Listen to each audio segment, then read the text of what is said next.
एक कहावत है, सैया भय कोतवाल तो फिर डर काहे का। ये वन विभाग के दो डीएफओ पर सटीक बैठ रही है। दोनों लगभग 300 करोड़ का घोटाला करने के बाद भी ठप्पे से महकमे में नौकरी कर रहे हैं और पीसीसीएफ एबी गुप्ता जांच के आदेश देने के बाद भी मजबूर हैं। उनके फरमान को रद्दी की टोकरी में डाल दिया गया है। वजह, दोनों डीएफओ प्रदेश सरकार के दो मंत्रियों के करीबी हैं। इस कारण विभाग के आला अफसर उनकी विभागीय जांच तक नहीं कर पा रहे हैं। मामला सागर साउथ वन मंडल और नौरादेही अभ्यारण्य में कराए गए कैंपा फंड के पौधारोपण घोटाले से जुड़ा है। दरअसल वर्ष 2018-19 में पौधरोपण के लिए गड्ढे खुदवाने थे। शर्त थी कि यह काम मजदूरों से ही कराया जाए, लेकिन दोनों डीएफओ ने जेसीबी से गड्ढे खुदवा दिए।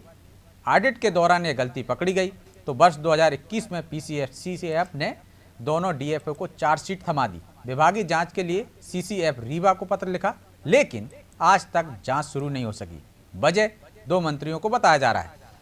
इसी खबर पर प्रकाश डालेंगे मनोज जी के साथ। मनोज जी, वन विभाग में लगातार घोटालों की बात हो रही है। हम पहले भी इन पर चर्चा कर चुके हैं और हाल ही में मतलब कल बैठक हुई थी, विभागीय मंत्री विजय शाह ने फटकार लगाई है। कैग रिपोर्ट के हवाले से उन्होंने कहा कि लगातार अनियमितताएं हो रही हैं, भ्रष्टाचार हो रहा है, लेकिन जिम्मेदारों पर कार्रवाई नहीं हो रही। इससे पहले भी हुई थी एक बैठक, उसमें तब भी ये बात आई थी कि क्यों कार्रवाई नहीं हो रही, निचले स्तर पर जो गड़बड़ियां हो रही हैं उन पर। इस बार उन्होंने नाराजगी जाहिर की है और कहा है कि लोकायुक्त तक में मामले दिए जाएं यदि जो इस तरह के गंभीर मामले हैं। लगातार हम इन खबरों पर चर्चा कर रहे हैं फॉरेस्ट विभाग की, कैग के मामले में हो, रिपोर्ट हो, या हम कैंपा फंड की बात कर रहे हैं। भ्रष्टाचार की जड़ें बहुत मजबूत हो गई जंगल महकमे में और जंगल राज चल रहा है। कैसे मुक्ति मिलेगी इससे? निश्चित तौर पर ब्रजेश जी, जंगल राज की हम लगभग हमारे इस कार्यक्रम में लगभग हर ऐसा शायद कोई सप्ताह बीतता हो कि जिसका जिक्र नहीं किया जाता हमने। और खास तौर से जो जैसे सीएसआर फंड होता है, उसी तरह से कैंपा फंड एक दुधारू गाय हो गया वन विभाग के लिए कि इसमें बिल्कुल। बड़े पैमाने पर राशि मिलती है।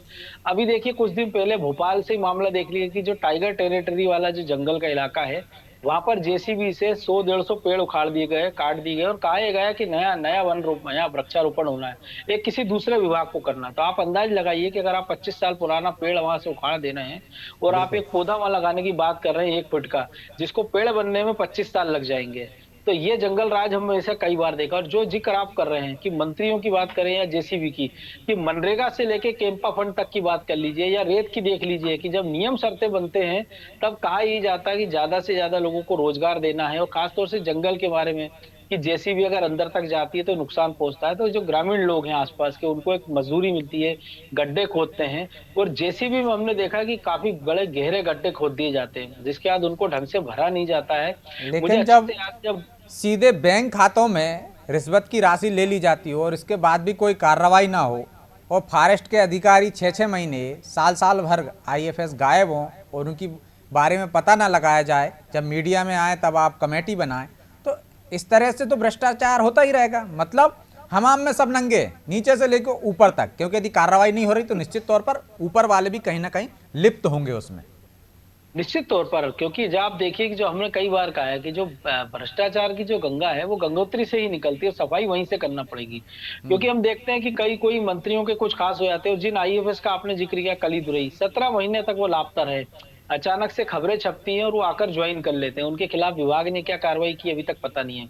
पिछले दिनों आप देखिए कि कई सारे ऐसे विभागों के मामले आए थे कि बाजार में प्याज के बीज जिस रेट में बिक रहे थे और आईएफएस अफसरों ने उससे 3 गुना भाव में खरीदी की। इसके बिल्कुल। बाद मामलों को ठंडे बस्ते में डाल दिया जाता है। ये वन विभाग की हम बात करें तो कई ऐसे 50 मामले हैं। इंदौर में कोरोना देखिए काल में वन विभाग शिकायत की किया है। करोड़ों का काड़ा काड़ा घोटाला भी सामने आया था।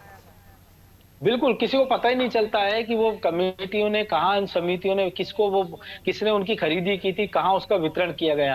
वो मंत्री कह देते हैं ये तो वनोपज समिति है, वनोपज समितियों का काम है काड़ा बनाकर वितरित करना।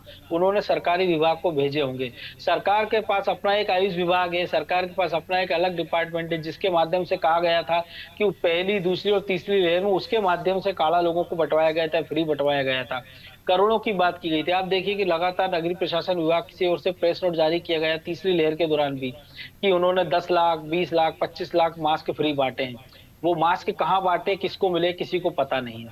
तो ये जो कागजी कार्रवाई है उसमें अफसर इतने चालाक या इतने सिद्धस्त होते हैं कि वो पता ही नहीं डलने देते। और दूसरी जंगल के मामले आप देखिए, तत्कालीन वन मंत्री उमंग सिंगार का आप देखिए कि जो कि बिल्कुल। या तो अभी वन मंत्री हमने देखा स्पॉट पे जाते नहीं है, वो स्पॉट पर जाकर पूछते हैं तो उनसे कह दिया जाता है कि साहब ये तो आंधी तूफान में गड्ढे भर गए होंगे, या जो पौधे लगाए गए थे यहाँ वो हिरण खरगोश या और बाकी दूसरा, इस जानवर लगे महकमे की होंगे। तरफ कोई ज्यादा ध्यान नहीं देता है क्योंकि सीधे पब्लिक से नहीं जुड़ा होता है वो, इसलिए वहां पे लगातार अनियमितताएं होती हैं। तो उम्मीद तो यही की जा सकती है कि एक वन विभाग का एक प्रभारी ऐसा आएगा, या जो महिला आईएफएस हैं जो दावेदार हैं कभी वो बनेंगी जिन तरह की उनकी छवि है, तो शायद तभी जाके सुधार होगा। जो आपने कहा गंगा की सफाई गंगोत्री से ही होगी, तो ऊपर से ही करना पड़ेगी, तो उसका इंतजार करना पड़ेगा लगता है। बिल्कुल। और जो आप कह रहे हैं जंगल का, तो इसीलिए तो कहा जाता है कि एक दो कहावत है ना उससे जुड़ी, कि जंगल में मोर नाचा किसने देखा, या जंगल में मंगल।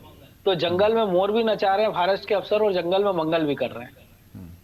तो इन सबका समय रहता है, लेकिन उम्मीद है कि इस पर भी कभी गौर किया जाएगा, और जब खुलासा होगा और कार्रवाइयां होंगी, यदि जो मंत्री ने और कहा है खासतौर से विजय ब्रजेश शाह जी, ने कि आप इसमें लोकायुक्त भी को दियो, गंभीर है। यदि लोकायुक्त को एक दो मामले भी गए तो शायद मनोज जी कि यहाँ पर भी भ्रष्टाचार पर लगाम लग सकेगी। और ये मामला इसलिए भी गंभीर है ब्रजेश की, प्रदेश का मुखिया 1 साल से खुद एक पौधा लगा रहे हैं, और अगले साल 1 साल उन्होंने खुद ये कहा है कि 2 पौधे रोप देंगे रोज।